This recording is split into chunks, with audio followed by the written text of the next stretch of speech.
Welcome, everyone. I am so pleased to be here with you today to talk about the Change Leadership Toolkit. My name is Adriana Kizar, and I'm the director of the Pullias Center. This toolkit is something that our team has been working on for several years, but actually comes out of decades of work. So we're really, really pleased to be able to talk to you about where we're at with this wonderful resource. And it couldn't come at a more important time. We've had really unprecedented amount of changes in higher education that you all are experiencing over the last, decade, particularly the last 5 years with the pandemic, the kind of move to all online learning, the changes, the multiple kinds of changes that were having to happen on campus as a result of the pandemic. At the same time, the movement towards racial justice on our campuses, the recent Supreme Court decision related to race-based admissions, navigating an increasingly challenging diversity, equity, and inclusion, legislative environment, and then really the ongoing student success initiatives that campuses are trying to advance in the midst of these many other changes that are going on. And so managing change really is at a peak important time. And so we're really glad that you're here to try to get some insights into how to manage this process better. Thanks. So today, what we hope to cover in this webinar over the next hour is to introduce you to the project itself that developed this Change Leadership Toolkit. But in addition to the toolkit, we're going to tell you about the many other resources that are a part of this project that you and your campuses can avail yourselves of. We're first going to level set by explaining what systemic change is. This leadership toolkit can be used in many types of changes, but is particularly useful for helping guide systemic changes, which are some of the most challenging ones that campuses typically have to deal with. And we'll talk about what systemic change is. We'll get into more details about the background of this project, how it emerged, and some of the research evidence that supports its efficacy. Then we'll provide an overview of the Change Leadership Toolkit itself. And we're going to talk about the notion of shared leadership that's embedded within the toolkit and how it can be used in teams. And then we're going to do a deeper dive into 3 really important component parts of the ecosystem model. And we'll provide an overview of that ecosystem model for you. But the 3 component parts are the leader moves or actions that propel change forward, the ways that context shapes and frames the actions of leaders, and then levers that are they are mechanisms that can be pulled in your environment that can accelerate the change. And I know that everybody's looking for levers to help accelerate their change processes on campus. And then we'll have an opportunity to, as I said, introduce you to some of those additional resources we have in addition to the CLT guidebook, and then address some of your questions. And so I would love for all of you to put any questions you have, though, along the way in the Q&A, and we will then pick those up at the end, so feel free to share those.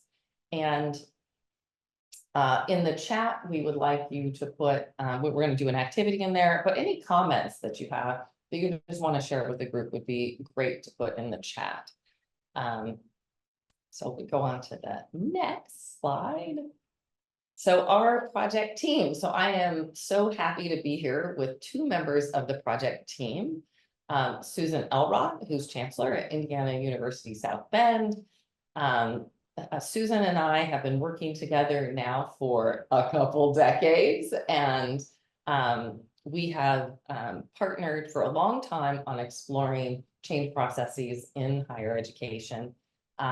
It's been a wonderful partnership because I come from more of a research background, although I have administrative experience and work obviously at a college or university, and as a faculty member do engage in change processes. But Susan has had numerous leadership positions, from dean to provost to chancellor. So she has been both a faculty member, but also an administrator who's been enacting changes at various levels of campuses. So she really understands from, detailed and various campus types that she's been at. So she understands different contexts, but also the challenges that leaders face. And we've had the opportunity then to take that knowledge, both sort of the research knowledge that I have from doing studies about change with Susan's fantastic practitioner experience, and use that in many projects that we've been a part of to build something like this Change Leadership Toolkit.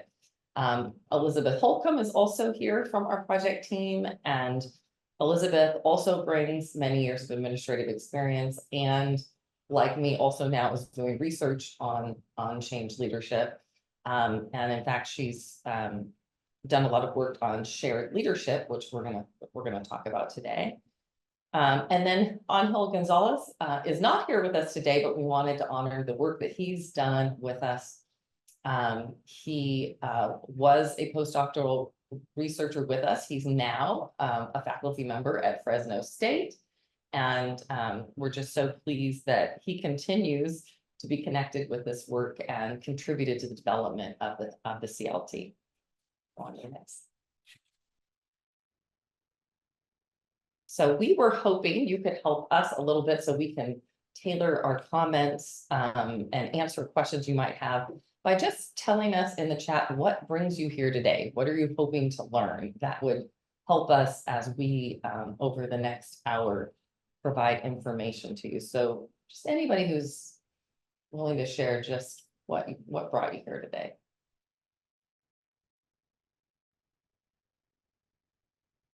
So I saw about how to handle resistance that might be on campuses, how to foster relationships during change processes, the changing landscape in higher education, just understanding that a little bit more.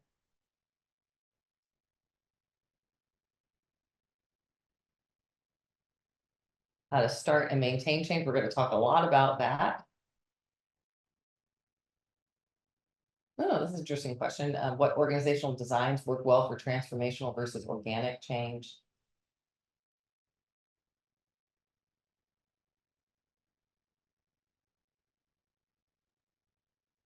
Saw some comments about how to maintain momentum. Yep.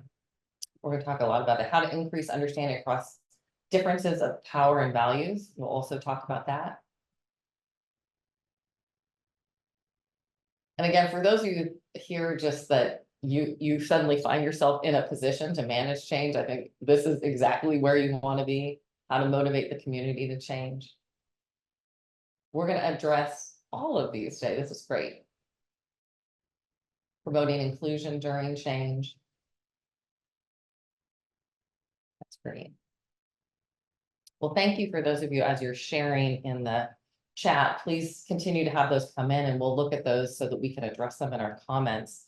I'm going to go on to discuss now what is systemic change that we're talking about here in the toolkit. And what we mean by systemic change is that it affects multiple courses, departments, programs, divisions, colleges, and then most importantly, that it affects deeply the policies, procedures, norms, culture, or structures of a campus. So why this is important and different, and Elizabeth, if you wouldn't mind just going to the next slide and then coming back to this section would be great. We have some examples for you of what systemic change is or is not. And so you'll see that systemic change is something like, eliminating remedial course requirements and resulting degree and curricular revisions, because it's fundamentally shifting a lot of different has an impact on different departments and the trajectory of your curriculum, or integrating DEI outcomes into faculty promotion and tenure criteria across the university. So that's going to affect, again, multiple departments. It affects the value systems of faculty about what should go into promotion. So these are the types of examples that we're thinking of, and there are several others listed here. What it is not, and we just wanted to sort of be clear that, revising maybe a single course to include experiential learning would not be an example of systemic change. That's something that's kind of well within the purview of a single person, may not need a lot of broader values changes in policies or practices on campus. So what we're really looking at is those kinds of things that will require alteration of the broader system. So Elizabeth, if you don't mind going back to the last slide. And why this is important to know is systemic change then means that you need to understand all the aspects of the broader institutional and departmental systems that are going to be needed to, that you're going to need to manipulate, that you're going to need to work within to create the changes, all these interacting parts that are part of the system. So if you're not thinking about the various norms on campus or how different policies and practices are embedded with particular values, if you miss that, then you're not going to be able to make the systemic change. And then you need to know how to navigate. You need to be able to sort of map and understand what are the pieces of the system that need to be changed. But then you also need to figure out how different parts of the system can be leveraged for opportunities and overcome. I saw some of the comments about resistance or barriers, and it's through this navigating that you overcome the resistance or barriers. And in fact, one of the reasons we know that systemic change typically doesn't happen is that people are not using the right, as we'll call them, leadership moves, not addressing all of the areas. So resistance is a result of not bringing in the appropriate moves that will affect the system. So this will help you to see the kind of strategic moves that you need to be, utilizing in order to get your change outcomes. So Elizabeth will we'll go 2 slides now since we've already done that. So if anybody has questions about systemic change, please let us know. I see a comment in the chat of systemic change is long-term, difficult, and sometimes tedious. And it is. It's one thing we're talking about is systemic change tends to take longer. It's a 5 to 7 year journey in most cases. So what motivated us to develop this change leadership toolkit? Well, Susan and I, who were working with a lot of projects that were trying to do things like implement evidence-based teaching practices across entire campuses. We were working on various projects, and what we found that there were very few tools that we could give to leaders. So we were in these change projects. We were trying to help leaders in doing this work, and we didn't. They kept asking us for, guidelines. How do I go through this process of change? And we really found we couldn't identify anything, particularly that was sensitive to the higher education context. There are some resources or tools that are developed in other contexts, but there was nothing that was really specific to higher education. And then many of the tools are not research-based. And so we were lucky enough to get funding from the National Science Foundation to bring together leaders in higher education, from presidents down to faculty leaders across all sorts of different institutions, to have a conversation about and try to come to consensus on some of the key aspects of leadership that builds from. So we took the research knowledge, brought it to the group, but then tried to fine tune it to the most essential elements. After developing a prototype of the guidebook, we then received funding from the Bill and Melinda Gates Foundation in order to build out the Change Leadership Toolkit further in terms of developing worksheets. So at the meeting, we were able to get the essential elements of the ecosystem model. But as we worked with campuses and said, what would be really helpful for you? there was a desire for more actionable worksheets, which we're going to describe to you next. And then we also heard that campuses really wanted more interactive kinds of tools, such as webinars. And so we got also a grant from the Sloan Foundation that helped us then to next develop more interactive materials, and we now have a webinar series. So we're continuing to build out the resources. And I should mention both the Bill and Melinda Gates funding and the Sloan funding allowed us to develop case studies that have become rich resources and a resource library. So if we can move forward from there. So essentially, the toolkit itself has these 6 elements. We started off with some of the guiding frameworks, and those are the ones that are derived from the research base that we use to develop this consensus model, working with practitioners on the ground. And the guiding frameworks also, I want to note, are guided by our understanding that that change leadership should be guided by principles of equity, both in the process, and you'll see that as we talk about the various elements of the guidebook, but also in the outcomes that you're trying to achieve. So there is a strong emphasis on equity throughout the guidebook. The second section provides an overview of ecosystem model, which we'll be providing for you today. The third section is one that I think you'll find really valuable. We won't be able to go into it in any detail today, but really want to emphasize how your teams will really benefit from this section, which is about how to form teams. It is necessary if you're going to engage in systemic change that you do it in groups. So this part of the toolkit allows you to go through reflective questions that'll help you to understand who are the sort of ideal people to have on your team based on the type of change you're engaged in. And it also helps you refine your change vision. So this is a really important part for some of you who put in the chat that you're trying to start up a change process. This really is an important place for you to start, is this section 3.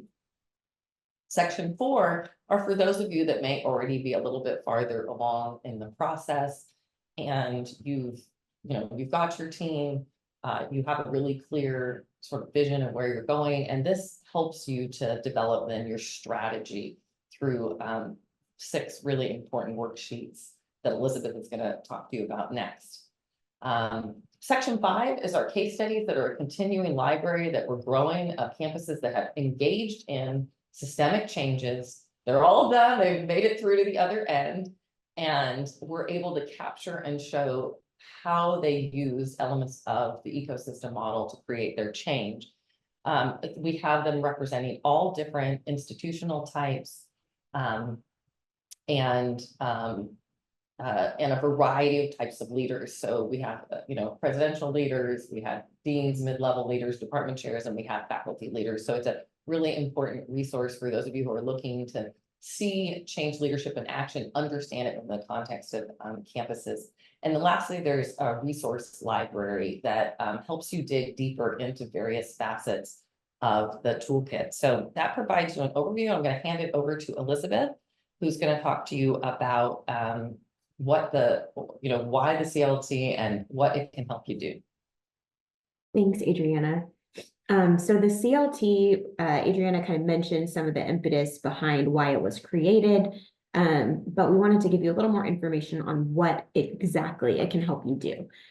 So it can help you create clear goals and develop a plan to meet those goals. Build a team. As Adriana mentioned, you need a team to do this work effectively. So it'll help you build a diverse team with the expertise that you need to accomplish those goals. It'll help you examine the context that you're situated within, which we're going to talk about in a lot more depth in just a few minutes. But that really influences the actions you can take and sort of how you're able to navigate the change process. It'll help you reflect on what you've done so far so that you can leverage sort of what you've done and then decide what to do next. And then create a detailed change leadership strategy for you and your team, as well as assess the progress that you're making so that you can evaluate your plan and then adapt your strategy to maintain momentum and keep making progress. Oops. Go back here. So in section 4 of the Change Leadership Toolkit, as Adriana mentioned, is this series of 6 worksheets. So this is kind of the most action-oriented part of the toolkit, is these worksheets. And these really guide you through the process of creating change. So I'm not going to go into these in a lot of detail. We're going to touch on the content of some of these a little bit later on.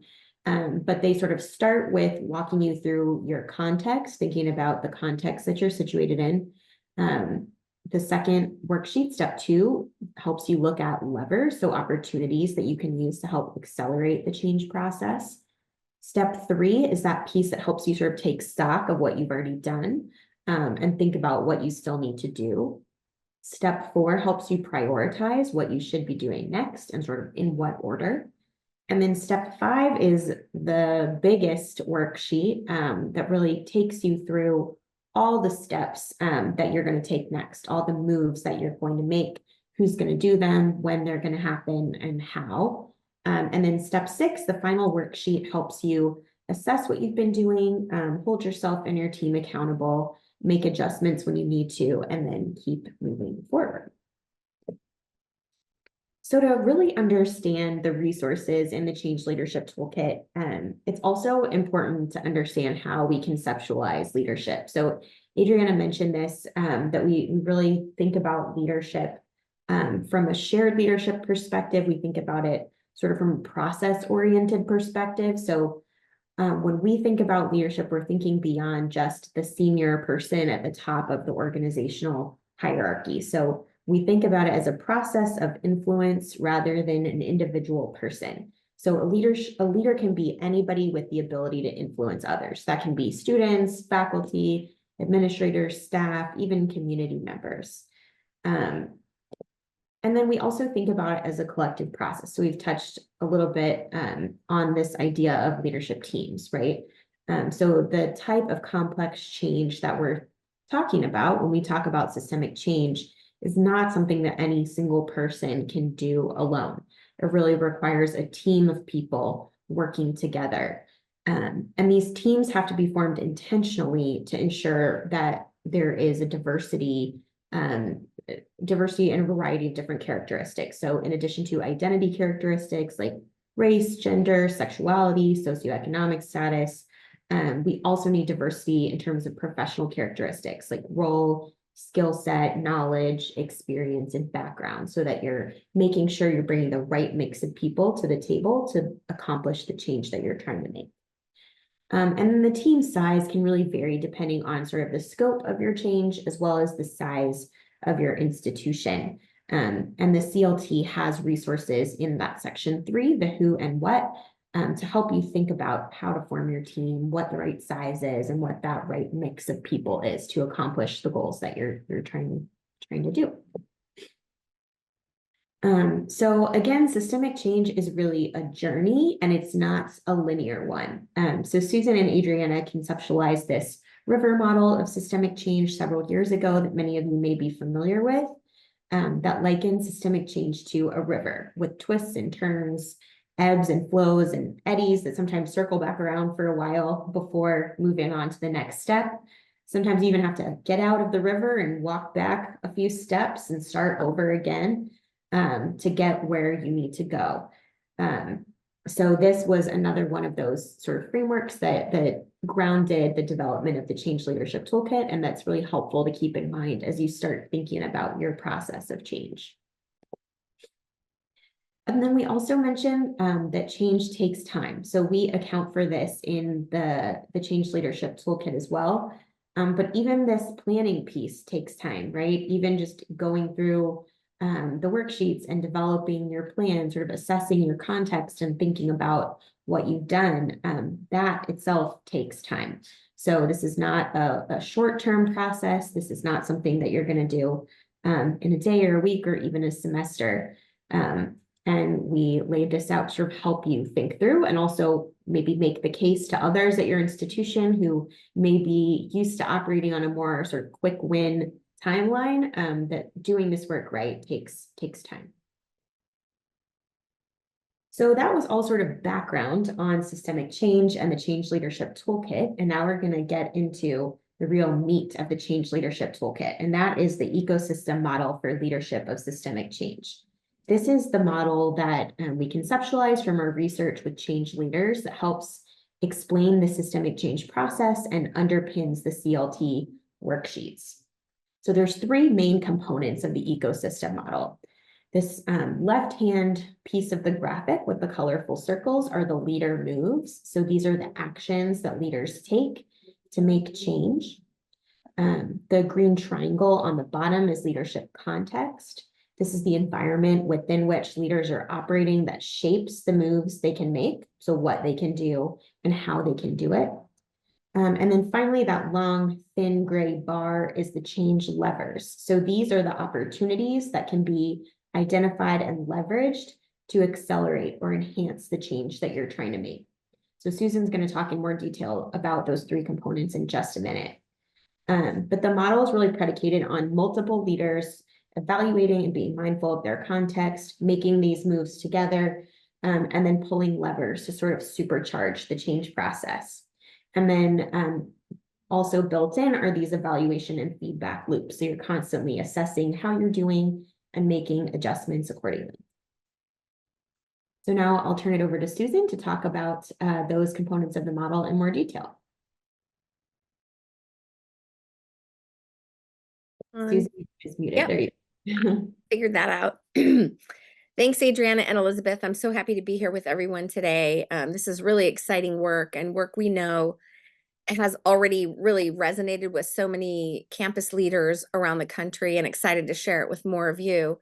There's a couple of questions we see coming in the Q&A, so just want to let you know we see them.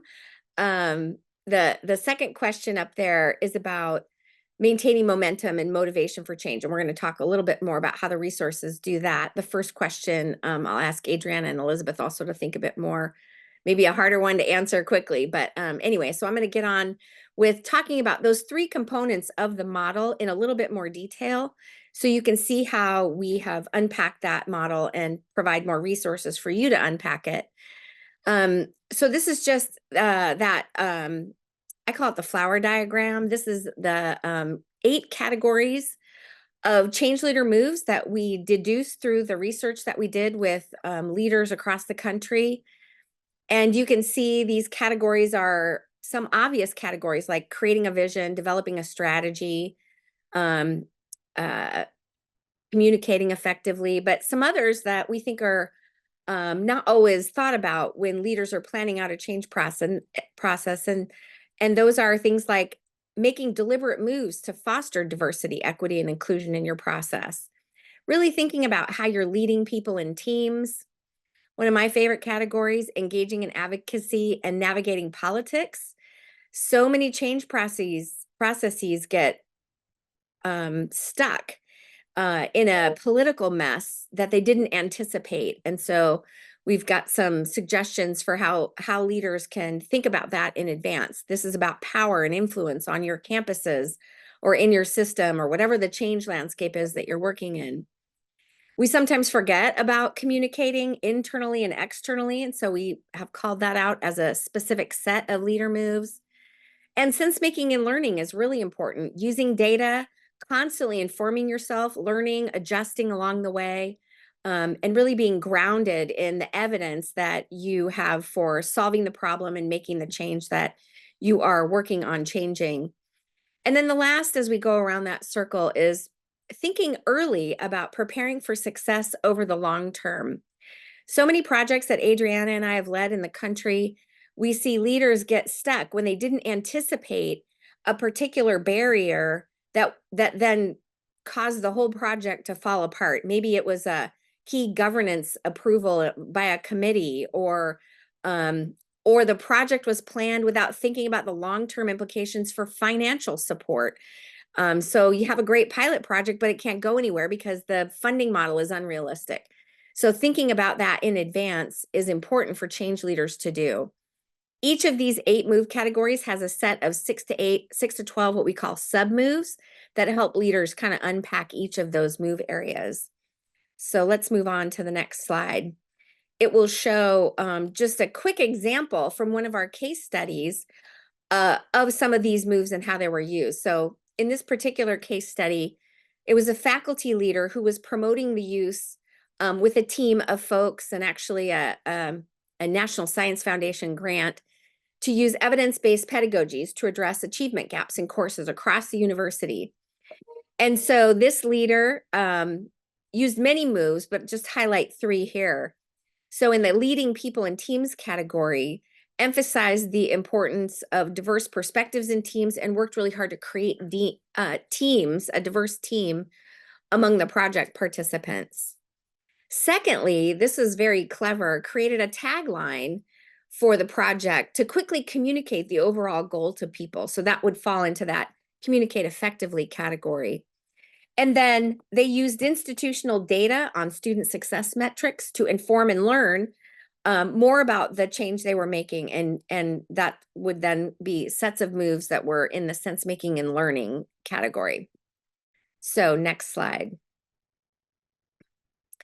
The next portion of the model, that green triangle, that's the fulcrum of the model, is leadership context. And really everything that leaders do is influenced by the context in which they are working.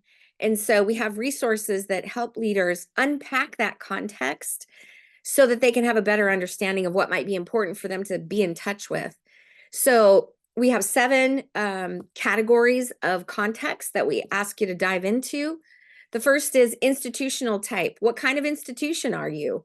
And there we have a listing of a variety of ways we can think about our institutions, from public to private, to, are you a minority serving institution? Are you a research institution? Are you a regional public university, a community college?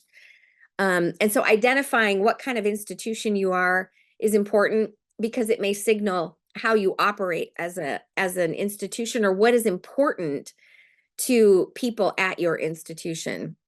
Secondly, leadership and governance, an important context. What's happening in the administration? Do you have a governing board that plays a role in setting policy? What about your academic senate or councils? How is the university governed, and how can governance systems either help or be barriers to change projects? Culture, a big one. So what kind of culture do you have on campus? Here we just list some words that might describe a culture, but you can probably think of others. Is it a bureaucratic culture? Is it siloed? Is it risk averse? Is it top down? Is it collaborative?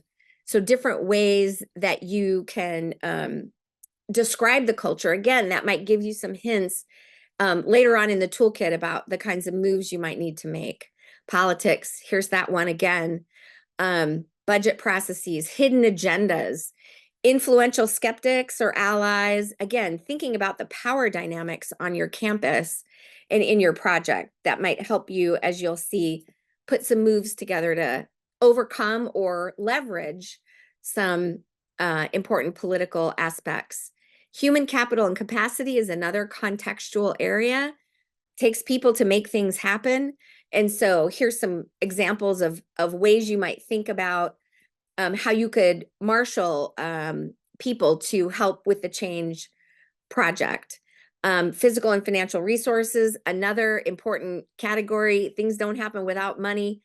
You might need technology or facilities or other infrastructure or professional development to help people understand and get into whatever the change might be. And then lastly, a super big category these days, externalities. Most institutions, especially those in the public sphere, but increasingly those in the private world, are being affected by federal policies, state policies, all kinds of things swirling around, and it may depend on the state that you're in. But we might also think about, if we're located in a community, what might those external community needs be? What about national associations or other external groups that might be opportunities to help move the change ahead? So let's move ahead to the next slide.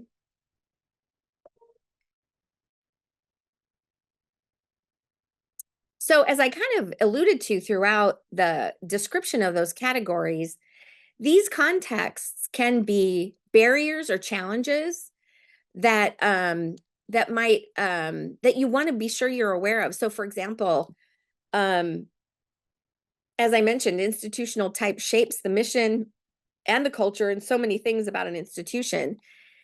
If systemic change that you're trying to accomplish or that is moving forward infringes on that, it might become a barrier. Otherwise, some contexts could be opportunities for change. And so here we have an example of politics, providing the basis for understanding influence and power. If a leader really understands the political context and can navigate it, that can really be an opportunity to mobilize change. So these are some reasons why it's important to look at context. Now, I think the next slide takes us into levers. So levers for change is a hot topic, and one that is important because these levers can be opportunities that you come up with through your contextual analysis or other ways, and they can be, we kind of call it pulled upon or used to advance or accelerate the change. And what's interesting to us in our work that we found is that context, that green triangle or the fulcrum underneath the lever, can shift in either direction, making it more difficult or easier for that lever to move. So some contexts may be harder in which to make change happen. Therefore, you've got to think differently about the moves or perhaps even the levers that you're using, or easier. So the next slide shows the categories of levers that we've come up with to help leaders think more in depth about what they might use as a lever. And so these levers are primarily adapted from work that Donella Meadows, who was an ecologist, did a long time ago. And there is a link to the paper that she wrote called Leverage Points and Places to Intervene in a System. And so we've taken that work and translated it into a higher education context and have come up with these 11 categories of levers. And you can see from bottom to top, the higher up you go in this lever chart, the more influence that lever will have on systemic change. And so the circles on the right and that column on the right are just some examples of what we mean in these different categories. So we have everything from campus culture, norms and networks, to campus or system plans, master plans. Then next we have governance and power structures, affiliations with national organizations, etc. So you can read the categories, and I'll just talk briefly about the examples that we have circled. So strategic plans are great examples of levers. If the change project you're working on fits into your university's strategic plan, awesome. Get involved, use that as a lever. Often there's funding that follows strategic priorities that are defined by a campus. Category 4, influential memberships in national organizations, affiliations with the Pullias Center, for example, or other associations that you might be part of, from AAU to APLU to ASCU to AAC&U. All of them have ways for campuses to get engaged, and those are real levers sometimes to help move change projects forward. Number 5, external partnerships and organizations. Sometimes national reports are written that leaders can use to take to their leadership or incorporate into their change project goals, bringing credence and validity to the work that you're doing on your campus. I'll just skip down to rewards, incentives, constraints and perceptions.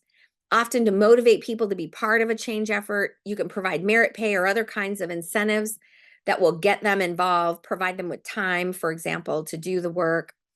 And then the last example I'll give is in the category of feedback systems.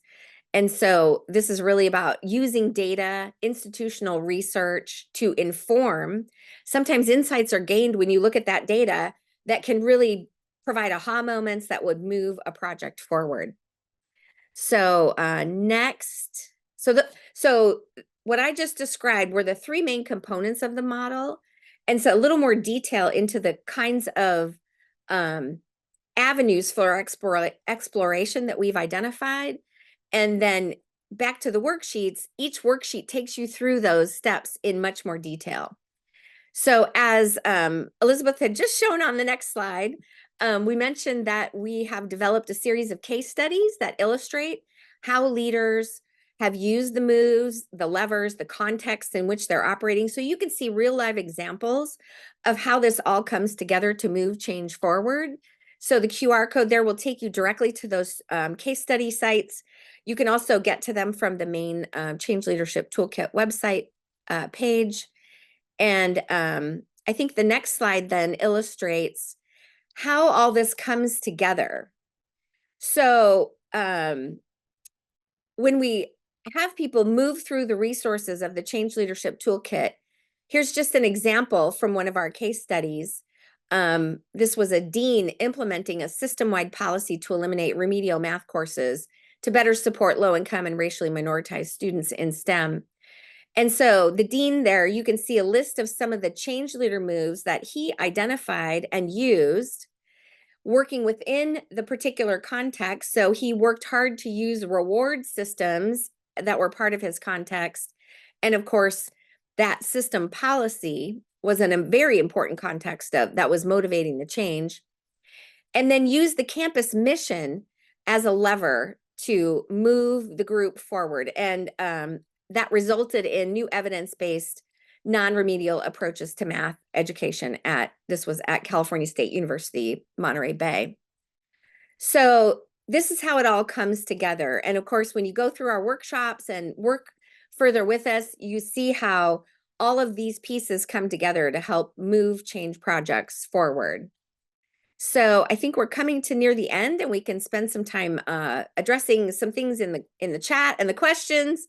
So again, we have a website. There's a QR code there that will take you to the website if you haven't already been there. You can download the full PDF of the Change Leadership Toolkit, access the resources, the case studies there. And I think the next slide, just oh, whoops, that's our website again. I guess there we go, the next slide. Are ways that we've been providing access and help to campuses and teams across the country. So we've been offering workshops in person or virtual, and they're customized from 90 minutes to 3 hours or other configurations. We, as Adriana mentioned in the beginning, have piloted a webinar series, and we're hoping to continue to advance that and offer that in the future. If you're interested in a virtual engagement in that way, let us know. We're working on when we'll launch that later in 2024. Also, campus consultations. We're happy to come and talk with you specifically, work with your campus. We've done workshops specifically for campuses as well, and follow-on consultations. And there's just our contact information as well. So I think the next slide just is questions. And maybe go ahead one more slide. It's just another acknowledgement slide where we acknowledge NSF, the Sloan Foundation, and in the background, a picture of all the folks that were part of that initial workshop. So I will turn it over. Hopefully Adriana and Elizabeth been watching the chat and the questions, and we can begin to address some of your questions and comments. So Adriana and Elizabeth. Sure. Elizabeth and I have been trying to respond to some of you either in the Q&A or the chat, just to make sure we get, because there's a lot of questions, but I wanted to lift a few of them and see if you have further comments, Susan or Elizabeth. Mm-hmm. So one of them was a readiness tool for change. And I mentioned that we don't have, a readiness tool yet, but that we could use, you can use the resources that we have in a way. I was calling it like a de facto readiness tool. You can say, like, do you have a shared leadership team? Do you have a clear vision? Do you have an understanding of your ecosystem? Are you, is your team educated about different leader moves? And do you know who can execute on different moves? So I put in the chat a response about readiness. I think it's a really great question for those who are starting out, like, what are some of those first steps? And I think the way the guidebook is set up, it has sort of a de facto readiness tool, but we are sort of in the process of continuing to develop additional tools to add to this. Anything else you want to add to that idea about readiness? Because I think that's a really important question that many people are talking about. Yeah, I'll just say, I think that is a great question. We can probably develop some more specific resources around that. But I think just looking through the resources of the toolkit might help you think about being ready. And just going through, like, have we thought about our context? Have we identified some levers? Do we have a leadership team? Let's look at some of those resources. So I think there's some good ways to start, but I appreciate the prompt. And I think that we're going to put that on our to-do list to help develop something much more specific to help people really think about what are they ready for? What do they need to do some more work in to get ready to move forward? I think that's great. I don't know, Elizabeth, if you have anything you want to add on that. No, I just wanted to lift up a couple folks have put change readiness assessments or tools they've used in the chat. So that's another great resource, is each other. So thank you for sharing those examples that have been helpful for you. Thanks so much. Another question was about students. How do they fit into the model? And I think, you know, we talked about when Elizabeth was mentioning who's a part of shared leadership, students are a group that we hope you're considering, that you think about and include as meaningful in your systemic change process. And I saw, Elizabeth, you also mentioned you saw, though, that students might be considered in other places in terms of like the diversity, equity, inclusion move. Do you have students' voices, for example? But anything else we want to mention about students, because obviously they are core constituents, and what many of our change processes relate to. And so bringing them into this conversation, I just want to make sure that you understood they are embedded, and lift up any other ways we want the participants to be thinking about students. Well, there was one question in particular, sorry, Susan, about students as a lever. Like, can students be a lever? And I think yes, I think students, and that's what I answered in the chat, can be seen as a lever, like in some of those categories themselves. Like when you're thinking about your organizational culture, when you're thinking about politics and advocacy, for example, or even like feedback systems, like data, those sorts of things. But yeah, I think students can definitely be a lever. And I think Susan mentioned this when she talked about that list of levers, but that's not like the entire universe of potential levers, right? These are just the selection that came up most frequently in our research. So you can certainly, if you think something else that's not on that list would be a helpful lever for you, by all means, like, definitely include it. Another question was about motivation. So this one's, we hear this often, so this was from Melissa. I'm working on a group on pathways in achieving the dream. One thing I see is once we return from all the excitement, maybe they go to a conference, right? Like, the team has an opportunity. What is a way to continue this motivation for change? And I mentioned in the chat to Melissa, that our preparing for success over the long-term move is very much about thinking about motivation over time.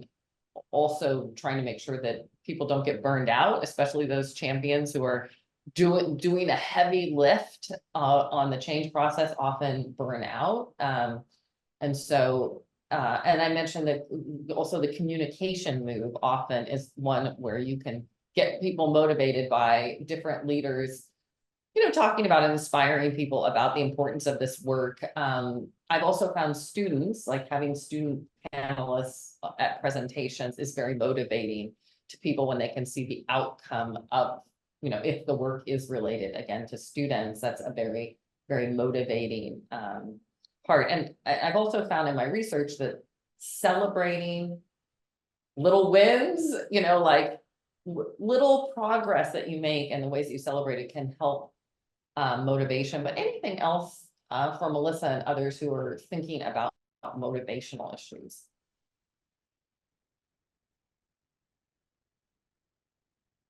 Oh, you're on mute. And yep. A little message pops up, thankfully. I think also there's lots of questions that are about, like here I see one from Susan about warning factors that let you know you're not ready, or, difficult situations. I think an important part of leading change is that sense making and learn category is the place where you like step back, you're testing, you're adjusting. Sometimes the change isn't, your environment's not ready for maybe the change you've envisioned. So you have to take a step back and ask, okay, what can I move forward? You have to adjust all the time because context changes all the time. And so that's one reason why in our toolkit, we have an assessment section where you're constantly going back and asking, how's it going? Did that work? No, it didn't work. Why didn't it work? What would work? Maybe we need a different person on our team. Maybe we need a different approach. Maybe we need to take a break for a couple of months.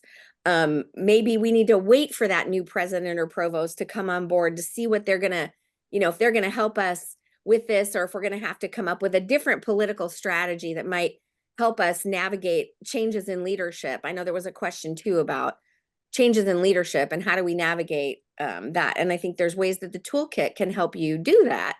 So that was sort of a bit more than what you were talking about, Adriana, but tried to address some other, there's so many great questions and comments. I'm not sure we're going to be able to get to them all. No, but there are a lot of, comments that, as you said, got into, there's also many of them. This one gets at the sort of sometimes a change is contentious. In other words, that not that's what you were getting at a little bit, not everybody agrees. And then sometimes I think we also have to say that there are just different interests. Like, I see unionization, for an example here, or student protest, where the institution and it's listed here as opposing group, so the other, entity don't see that the same change is necessary, right? And so, I think that in some ways our toolkit still helps you to navigate some of these issues, but these also move into other areas that are, you have two different ideas about what should happen on a campus. So it isn't like you have a shared vision. And so we are, the systemic change we're learning about is how to create a shared vision when we think there is a shared interest in that change for a campus. And in the situation of unionization, it may not be that there's a shared interest. There just may be two opposing interests that don't see eye to eye. And that is, if you will, it's a different kind of change. So I had put in the chat for some of you who are like, how do you, address the compliance issues, that other kinds of changes that you may need a different approach or strategy. And I had suggested that in the book, How Colleges Change, I talk about these varying kinds of changes and different approaches that may need to be taken for those changes. So just another resource for you all. And there were quite a few questions about navigating diversity, equity, inclusion, and I put in there our work on shared equity leadership. I wasn't able to put a link in at the moment because we were in the webinar setting, but I think Elizabeth can drop in a link to the shared equity leadership work that can be really helpful to those of you who are trying to think about how you do this work in increasingly sort of hostile environments. And this model has proven really successful in not having the DEI work become a target because it's in a sort of one visible office or source of budget. So just for those of you who have that, came with that question. Anybody want to lift one other question? We've got probably time for one or two last questions. I just want to mention, somebody asked for more information about the Cal State Monterey Bay situation. That's detailed in the case study. So go to the case studies page and you can download that case study and learn more about it. Something about a question about using the mission of the university to help motivate change. Absolutely. If the change is really aligned with the mission, so many of our missions talk about educating a diverse student body. Well, there's a great way to call that mission up when working on projects and initiatives that focus on advancing DEI. So absolutely. Some religious institutions might use their religious affiliation to be a guidepost and a guiding factor in certain kinds of change projects as well. So yes, mission is definitely an important lever, actually, I would say, that that projects can use. I also saw a couple questions about people who wanted more information or who wanted to talk about grant proposals or other sorts of workshops. So yeah, emailing us would be the best first step to keep these conversations going. Right. So maybe we should put our emails in the chat there. I'll drop mine in. I'll put a plug in. So I've done a lot of work in STEM education as well. So if there are scientists or STEM focused groups out there, feel free to reach out to me, as well as Adriana or Elizabeth. But lots of work there and opportunities for funding, definitely, with the National Science Foundation and other foundations. And I guess another thing that might be helpful to mention, Susan, is we have a couple workshops and conference presentations coming up over the next few months. So I'm going to be at NADAHE presenting on this, the National Association of Diversity Officers in Higher Education. So if anyone's going to be there, I'll be getting into the moves and context a little more in that workshop. There'll be some overlap. And Susan, I know, has a lot coming up too. Right. I'm going to be at the American Council of Academic Deans next week in Florida. Yay. Happy to go to Florida at this time of year. Also working on upcoming workshops at the Network for Change and Continuous Improvement, NCCI, in July in Rancho Mirage, California. Also working with Kumu on a series there, and Ask You. So thanks to Ask You folks for joining today. But if you're part of any of those organizations, you can keep an eye out for presentations, workshops, etc., that we'll be doing through those organizations. So just want to end as we're getting to the close here. I think we're adding our contact information to the chat for those of you who would like to follow up. I think that what I want to leave you with is just, we have seen lots of successful campuses engage in systemic change. I know it can seem hard, especially if you're at the beginning, but you know, keep with it. You know, if you follow the advice that's in the toolkit, I think you're gonna make a lot of progress, and just really send you out with a sense of like hope and inspiration. And we're here for you if you need, you know, when you hit some of those barriers. But I think we have really developed something that we know we can see from campuses is helping them to execute on their changes. So please use it, share with us what, you know, how it's helping you, and have a great rest of your day. Thank you all so much, and thanks for your questions and comments. We appreciate the engagement. Thanks, everybody. Take care.